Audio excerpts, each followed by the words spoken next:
اماں یہ آپ کی سانس کب سے پھول رہی ہے؟ اس نے تشویش سے سوالات شروع کر دیے تھے، اور اس تمام تفتیش کا نتیجہ یہ نکلا تھا کہ جاتے ہوئے وہ ان دونوں کے ہمراہ تھیں۔ ٹیسٹ وغیرہ کرانے کے بعد پتہ چلا کہ واقعی دل کی سوزش تھی۔ ماہر قلب کے بقول کوئی زیادہ گھبرانے کی بات نہیں تھی، دواؤں اور کچھ آرام سے مکمل صحتیابی ممکن تھی۔ خالہ رحمت کے آنے سے رونق سی ہو گئی تھی۔ اس کے اور ریحان کے بیچ کی دوری کی وجہ سے گھر کی فضا میں جو تنہائی گھلی ہوئی تھی ان کے دم سے دور ہو گئی تھی۔ ریحان بھی جب گھر میں ہوتا تو انہیں ہی وقت دیتا تھا۔ تو بھی ایسے بال کٹا لے، آج کل ساری لڑکیوں نے کٹائے ہوئے ہیں۔ خالہ رحمت کو اچانک ٹی وی دیکھتے دیکھتے خیال آیا تھا، واہ خالہ آپ تو بڑی ماڈرن ہیں، اماں کو سخت برے لگتے ہیں کٹے ہوئے بال، بطول ہنستے ہوئے بولی تھی۔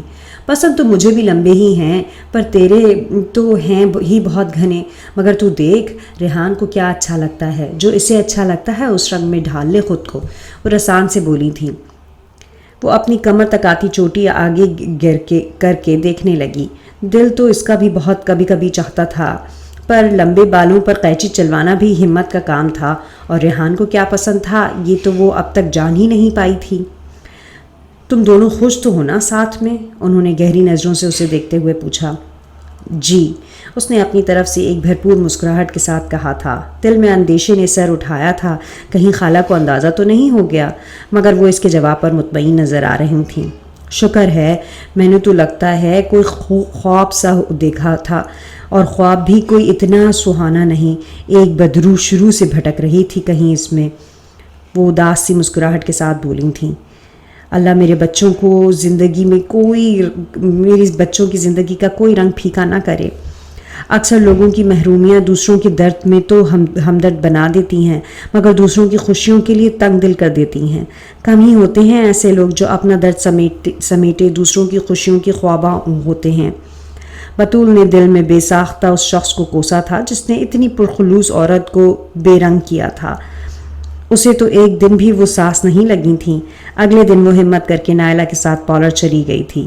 بال کٹوانے کے بعد بالکل بدلی سی لگ رہی تھی وہ، کندھے سے نیچے آتے اسٹیپس میں کٹے تازہ بلو ڈرائی ہوئے بالوں میں جچ رہے ہیں۔ خالہ رحمت کو اچھے لگے تھے۔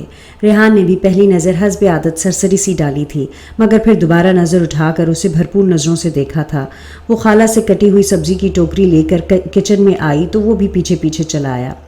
سنو، وہ پلٹی تو وہ فریج کا دروازہ کھولے کھڑا تھا۔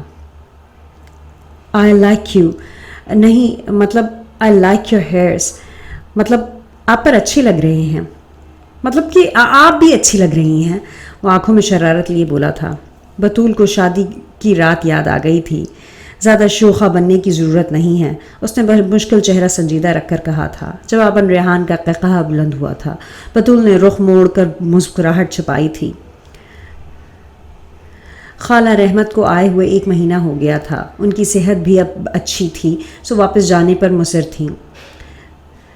دیکھ، میں کون سی وہاں اکیلی ہوں، ظہیر بھائی کے بچے ہیں، اپنی ماں کی طرح رکھتے ہیں میرا خیال۔ ان کی اور ریحان کی بحث جاری تھی۔ مگر اماں پھر بھی اگر اچانک کوئی مسئلہ ہو جائے، ریحان کا دل نہیں مان رہا تھا۔ نہیں ہوتا کوئی مسئلہ، دیکھ بڑے کام لٹکے ہوئے ہیں، بس وہ ہو جائیں، مہینہ گزار کر میں واپس آ جاؤں گی، وہ اسے چمکار کر بولی تھیں۔ بلاخر وہ جیت گئی تھیں۔ 3 دن بعد گاؤں روانہ ہوئیں تو گھر پھر سے سونا سونا لگنے لگا۔ وہ اسکرب کر کے سرجیکل ایمرجنسی کے آپریشن تھیٹر میں داخل ہوا تھا۔ ڈاکٹر ریحان آپ اکیلے ہی کریں گے؟ انستھیزیولوجسٹ نے پیشنٹ کی فائل دیکھتے ہوئے پوچھا تھا۔ جی سر، میں کئی بار کر چکا ہوں ایمرجنسی آپریٹر۔ وہ تو ٹھیک ہے، مگر یہ کچھ کمپلیکیٹڈ ہو سکتا ہے، اتنی لمبی اس کی سرجیکل ہسٹری ہے۔ ایبڈومنل ٹی بی کا پیشنٹ بھی رہ چکا ہے، اسکارنگ کافی ہو گئی ہے۔ ڈاکٹر سبین بھی پہنچ جاتی تو بہتر تھا۔ ان کو میسج کی کافی دیر ہو چکی ہے۔ گڈ پرفوریشن تو کنفرم ہو چکی ہے، دیر کرنے میں بھی تو رسک ہے۔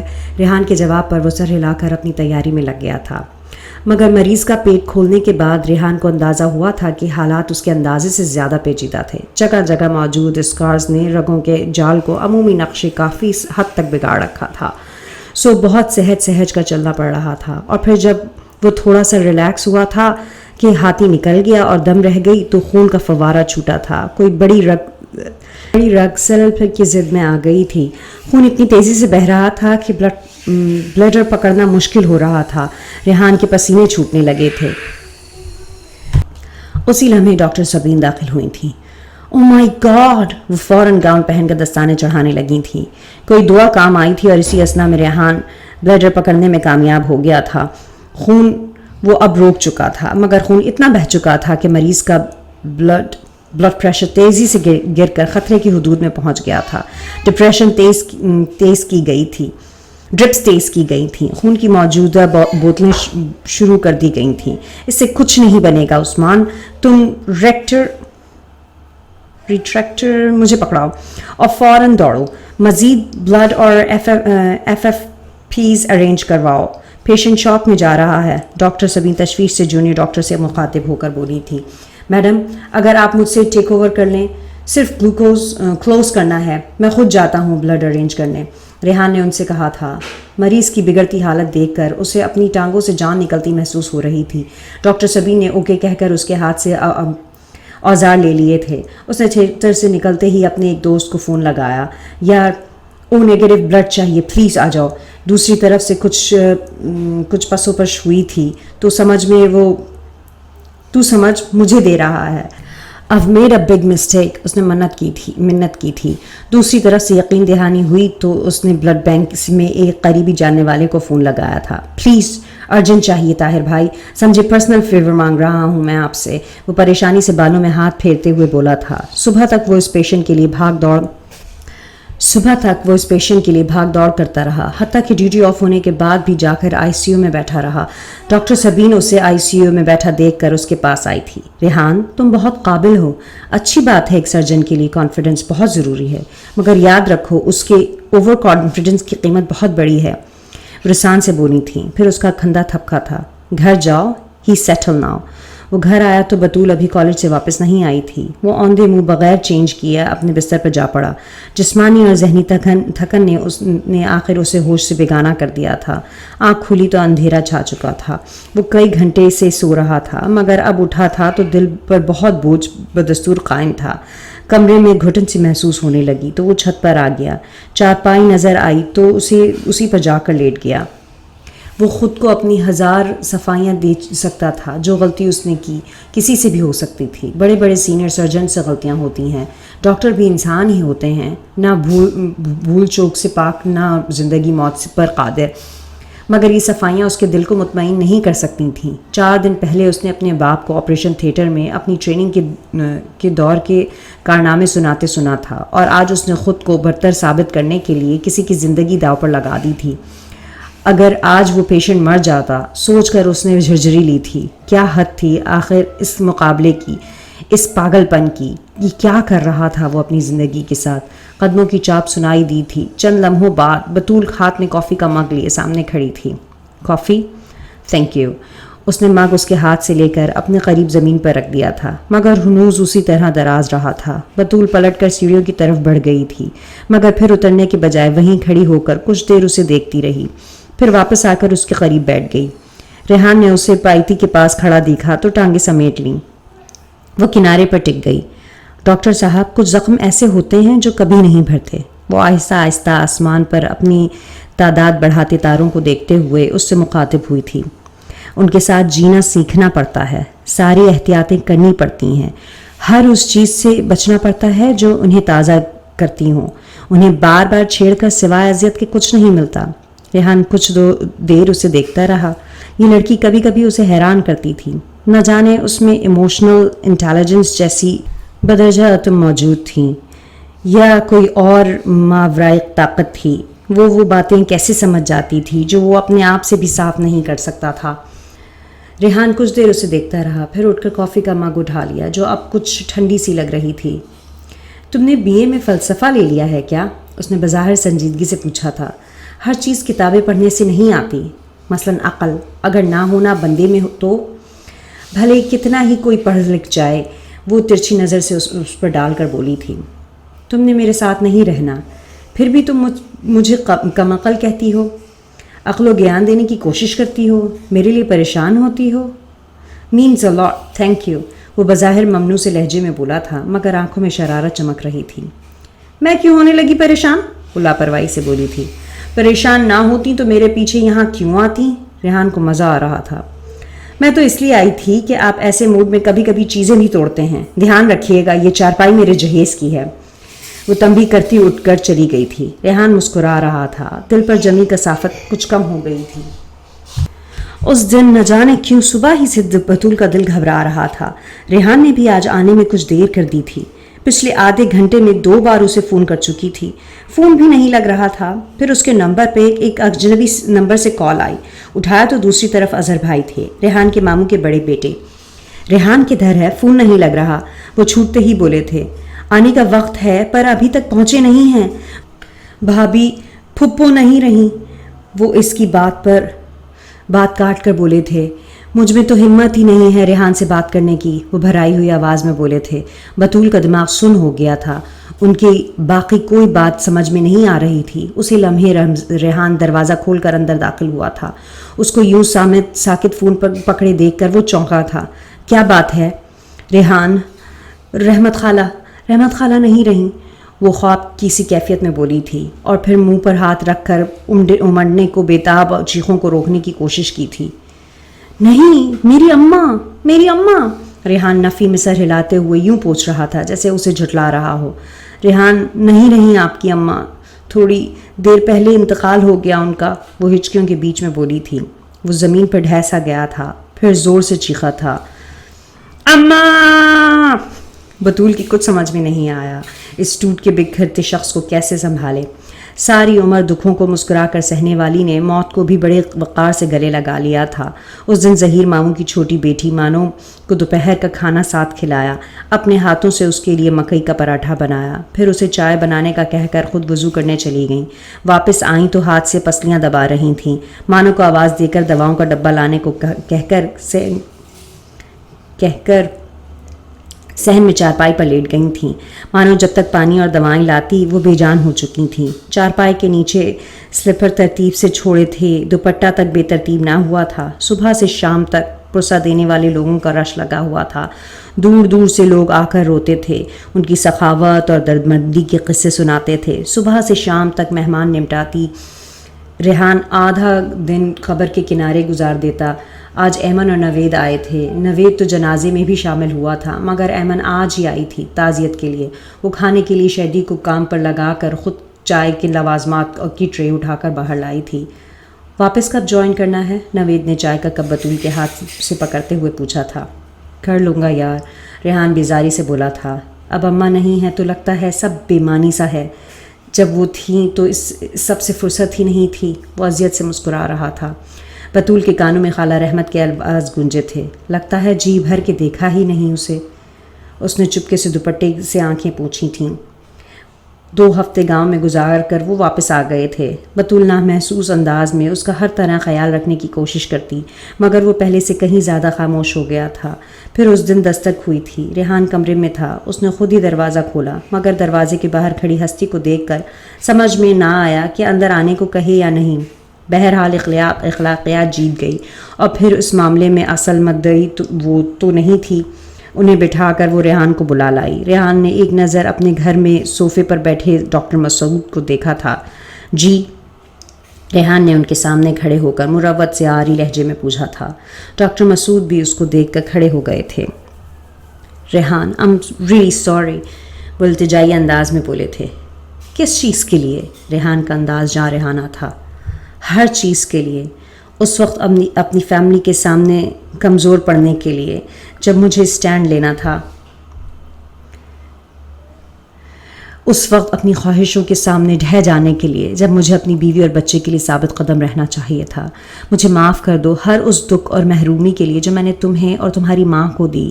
وہ نم آنکھوں کے ساتھ ہاتھ جوڑے اس سے معافی کے طلبگار تھے. ریحان نے ایک نفرت بھری نظر ان کے بندھے ہوئے ہاتھوں پر ڈالی. مگر میری ماں نے آپ کو معاف کر دیا تھا. میں اتنا حوصلہ نہیں رکھ سکتا. خدا حافظ. ڈاکٹر مسعود شکستہ قدموں سے چلتے ہوئے باہر نکل گئے تھے. پھر پورا دن اپنے کمرے میں وہ بند رہا تھا. وہ دوپہر کے کھانے کا پوچھنے گئی نہیں کھانا، چھت کو گھورتے گھورتے خشک لہجے میں انکار کر دیا گیا تھا۔ شام کو وہ کافی کے ساتھ کچھ کھانے کو لے گئی تھی۔ وہ اسی طرح چت لیٹا چھت کو گھور رہا تھا۔ وہ رکھ کر باہر آ گئی۔ رات کے کھانے کا پوچھنے گئی، پھر انکار۔ کافی بھی وہیں رکھی ٹھنڈی ہو گئی تھی۔ ایمن کو فون ملا کر کسی سکون کی گولی کا پوچھا۔ دوائیوں میں ڈھونڈنا تو شکر ہے ڈھونڈا تو مل ہی گئی۔ وہ دودھ کے ساتھ لے آئی۔ بیڈ کے سائڈ ٹیبل سے کافی کی ٹرے ہٹا کر دودھ اور دوائی رکھی، مگر اب کی بار رکھ کر گئی نہیں، وہیں اس کے قریب بیڈ پر بیٹھ گئی۔ میں انہیں اندر آنے کا نہیں کہنا چاہتی تھی، مگر مجھے لگا یہ فیصلہ کرنا آپ کا حق ہے، وہ دھیمے لہجے میں بولی تھی۔ وہ اٹھ کر بیٹھ گیا تھا۔ کیوں کیا اس نے ایسا؟ کیا نہیں تھا میری ماں میں؟ خلوص، وفا، سمجھداری، رشتوں کا پاس اور محبت؟ وہ روتے روتے مسکرایا تھا۔ اتنی محبت تو جانوروں اور پودوں کے حصے میں بھی نکل آتی ہے، پھر کیا کمی تھی؟ وہ اس سے پوچھ رہا تھا۔ بطول نے اس کے ہاتھوں میں اپنا ہاتھ تھام لیا تھا۔ کمی اکثر چھوڑنے والوں میں ہوتی ہے، ان کا ادھورا پن انہیں بھٹکاتا ہے، پھر کچھ فیصلے قدرت کے ہوتے ہیں، ہمیں صبر کرنا چاہیے۔ وہ اس کے ہاتھ چھوڑ کر اپنے دوپٹے سے اس کے آنسو پوچھنے لگی تھی، پھر قریب ہو کر اس کا سر اپنے کندھے پر رکھ لیا تھا۔ ریحان پھوٹ پھوٹ کر رویا تھا۔ وہ خاموش بیٹھی رہی۔ کافی دیر بعد ریحان اس کے کندھے سے سر اٹھا کر سیدھا ہوا تھا اور سائڈ ٹیبل سے سگریٹ اور لائٹر اٹھا کر کھڑکی کے سامنے جا کر کھڑا ہو گیا تھا۔ وہ کافی حد تک سنبھل چکا تھا۔ بطول وہیں بیٹھی اسے سگریٹ پھونکتے دیکھنے لگی۔ کھانا لے آؤں؟ اس نے پوچھا تو ریحان نے نفی میں سر ہلا دیا۔ اچھا پھر کم از کم یہ دودھ پی لیں، یہ گولی بھی سکون کی رکھی ہے اگر مناسب سمجھیں۔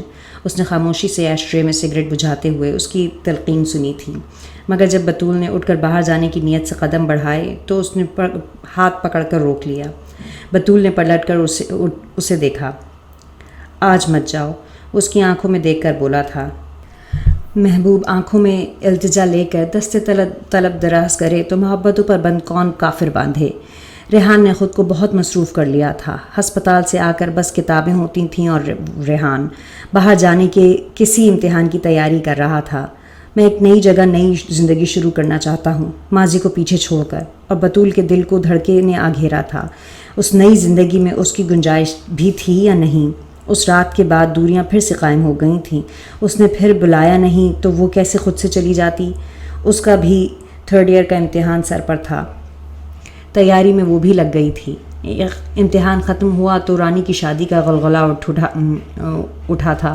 اس کی اماں کو ریحان کی تنہائی کا احساس تھا۔ فون کر کے نیوتا دیا تو بولیں کہ بطول بھی اسی کے ساتھ ہی آ جائے، بس شادی والے دنوں میں۔ نہیں خالہ، بطول جلد ہی آ جائے گی، مجھے یوں بھی 2-4 دن کے لیے اسلام آباد جانا ہے، اس نے کہا تھا۔ اور پھر رانی کی شادی سے 15 دن پہلے وہ اسے گاؤں چھوڑ آیا تھا۔ راستے میں بطول کی آنکھیں بھیگتی رہیں۔ اسے آج بھی میری ضرورت نہیں ہے، کہیں یہ چھوڑ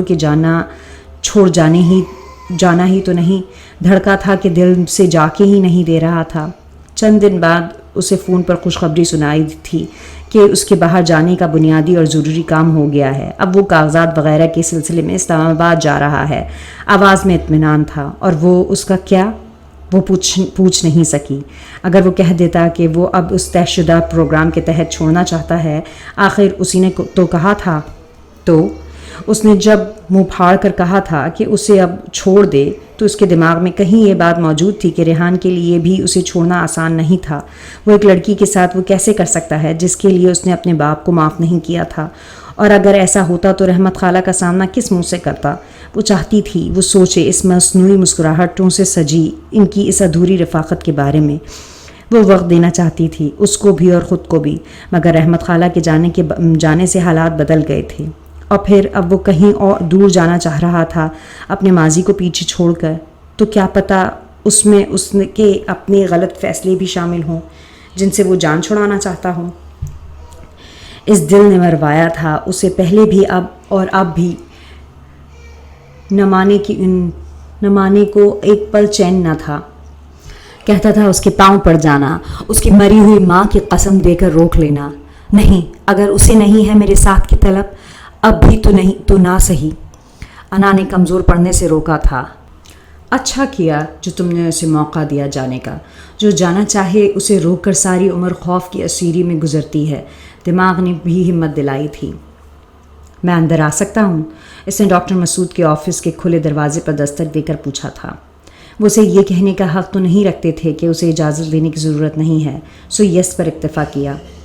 وہ ان کے مقابل سامنے پڑی کرسی پر بیٹھ گیا اور ہاتھ میں پکڑی فائل ان کے سامنے رکھ دی۔ یہ کچھ سائنس چاہیے آپ کے، اور لیٹر آف ریکمنڈیشن بھی آپ کی طرف سے۔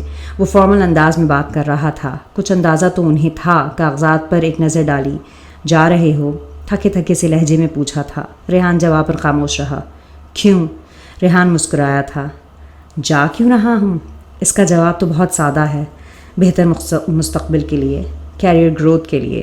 سوال تو اصل میں یہ ہونا چاہیے تھا کہ یہاں آیا کیوں تھا میں؟ چلو یہی بتا دو، اپنے مجرم کو دیکھنے۔ وہ مسکرا کر بولا تھا۔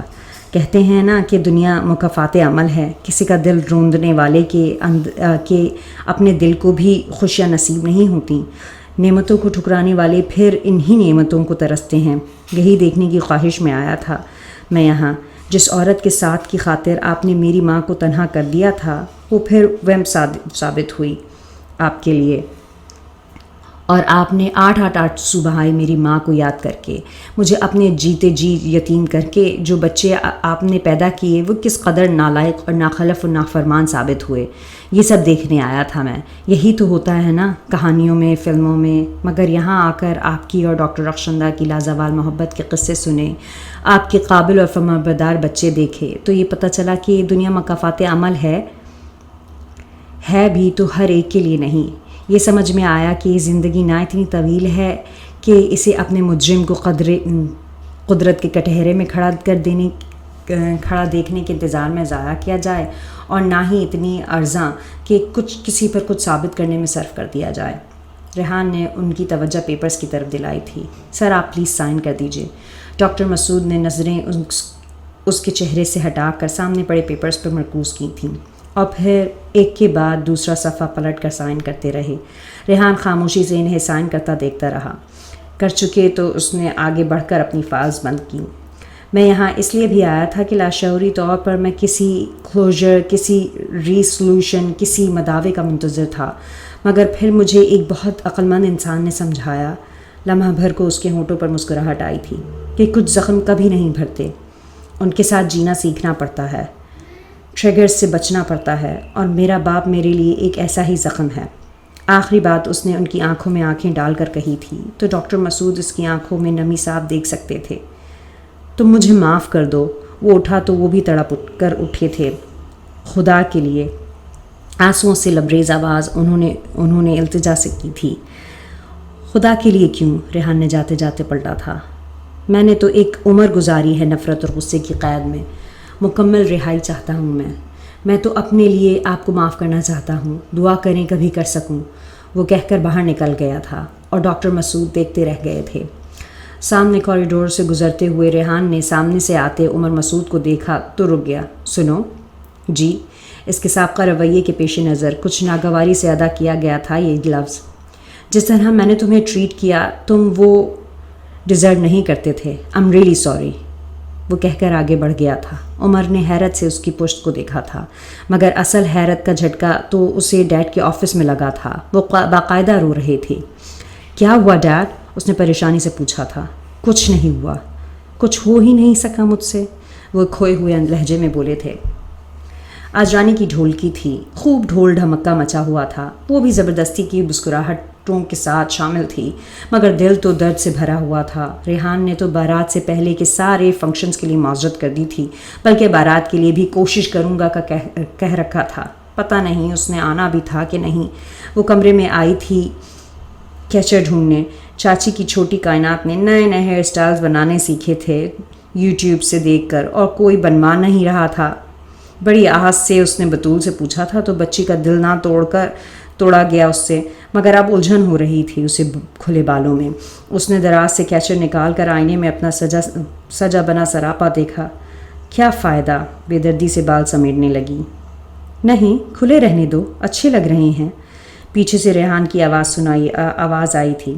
اس نے پلٹ کر دیکھا تو باتھ روم کے دروازے کے باہر کھڑا کرتے کے بٹن بند کر رہا تھا۔ وہ ایک ٹک اسے دیکھے گئی تو وہ مسکرا کر پاس آ گیا۔ ایک طرف سے اس کے بال آ گئے تھے، آگے کیے۔ ایسے رکھو، ایسے بہت اچھے لگ رہے ہیں۔ وہ دلچسپی سے اسے دیکھتے ہوئے بولا، آپ اتنی جلدی کیسے آ گئے؟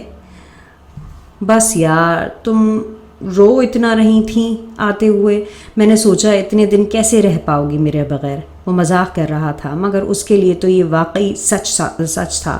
بے بسی اور غصے کے ملے جلے تاثرات تھے اس کے چہرے پر۔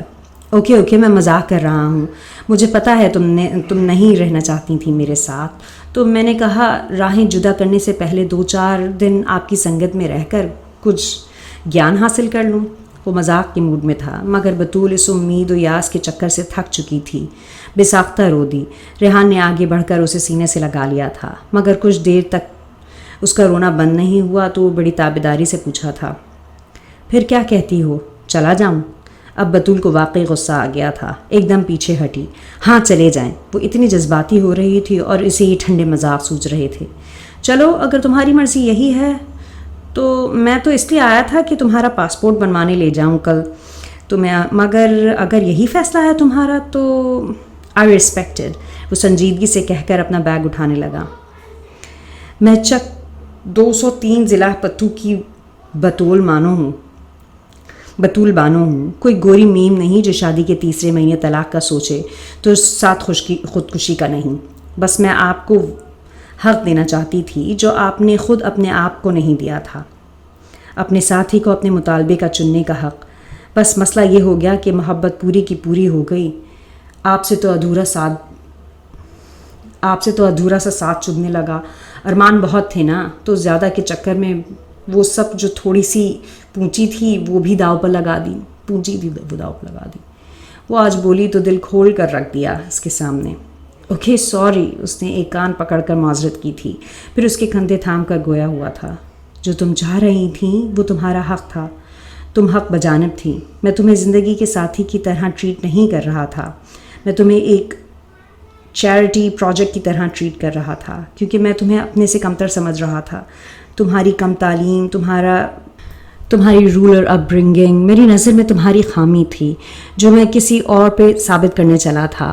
وہ تو مجھے پہلے خود سمجھنے کی ضرورت تھی، اور شاید میں نہ سمجھ پاتا اگر تم مجھے سمجھا نہ دیتی۔